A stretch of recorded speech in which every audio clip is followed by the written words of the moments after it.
Hai, assalamu alaikum warahmatullah.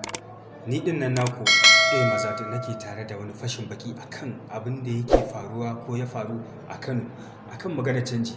Mustapha na Baraska yana ba ma dan takarar gwamnan jihar Kano a ƙarƙashin jam'iyyar APC labari cewa mutane sun damu sun shiga haɗari ga abin da yake faruwa akan magana canjin nan.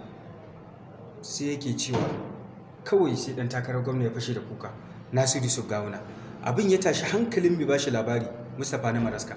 Haka shi ma ya fashe da kuka. Su biyu babu mai tada wani. Yana kuka shi ma yana kuka. Duk da wasu na cewa ai ba wani sabon lamari bane ba dan takara yayi kuka saboda shugaban kasa mai ci yanzu Muhammadu Buhari ma yayi kuka. Ko kun tuna? Atiku Abubakar ma a 2019 shi ma ya sha kuka ne. Shi ma ko kun tuna? Hakan ta sa suke ganin idan kayi kuka ba wani abu ne ba na a zo a gani ko zai nuna kai kana da imani ko kana da tausayi ko za ka ji tausayin mutane ko ma menene dai. Ni a fahimta ta a gani na cewa su wa'ancan da suka yi kuka suna da dalilin su, wannan ma yana da dalilin shi, ba kuma lalle bane a ce imanin su ya zo daya. Haka ne ko ba haka bane ba?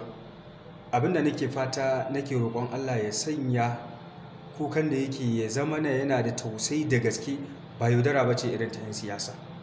Me ya ra'ayinku a kai? Allah ya ba mu alkhairi, ya ba mu sa'a.